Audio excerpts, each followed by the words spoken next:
je vais vous montrer comment on coud le haut devant de la jupe. Donc c'est le haut là qui est pointu vers la poitrine.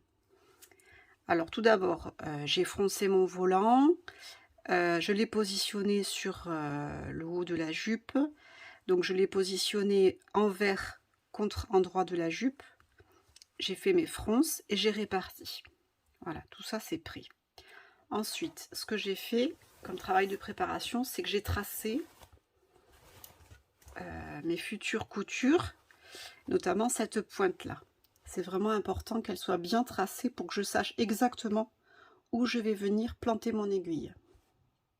Avant de faire l'assemblage avec les parties du haut, j'ai fait une couture de maintien.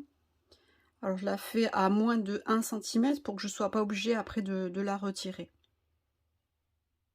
Maintenant, je vais venir faire l'assemblage de cette partie-là. Donc c'est la partie haut devant de la jupe, avec la partie du haut, là, celle que j'ai cousue précédemment avec les manches et tout ça. Voilà. De la même façon que j'ai préparé tout à l'heure cette partie-là avec le stylo, donc la pointe, j'ai fait pareil en haut. J'ai marqué ma pointe, j'ai bien fait un trait là pour l'assemblage. Donc pour l'assemblage, je vais venir prendre cette partie, donc l'endroit du haut avec l'endroit de la jupe. Je vais prendre une épingle, je vais me mettre sur la pointe du haut et je vais le faire correspondre avec la pointe de la jupe. Voilà, pour être impeccable. Et j'épingle.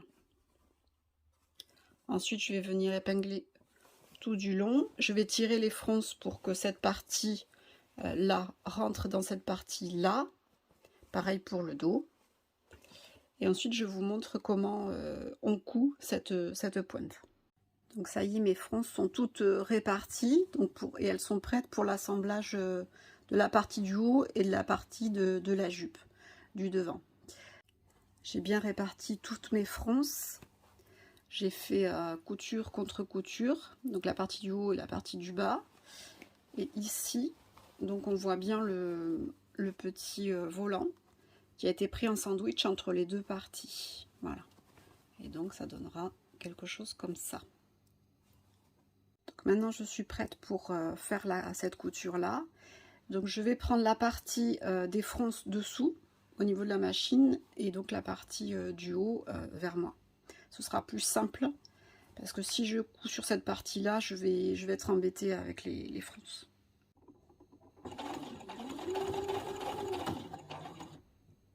Quand je couds, je fais bien attention quand même, de temps en temps je regarde au niveau du volant qu'il n'y ait pas des parties qui remontent un petit peu vers le haut.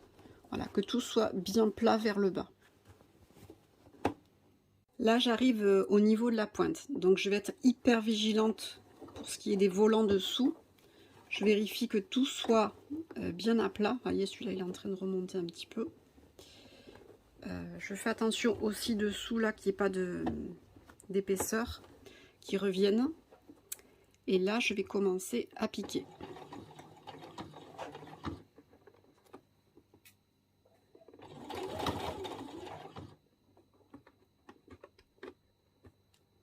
Voici donc le résultat, j'ai tout retourné. Mes volants sont bien tous vers le bas, il n'y a pas de faux plis. Là, au niveau de la pointe, ça va. Voilà, j'ai plus qu'à repasser. Mais avant, je vais faire une chose très importante. Je vais venir sur cette partie-là et je vais venir cranter jusqu'à la pointe.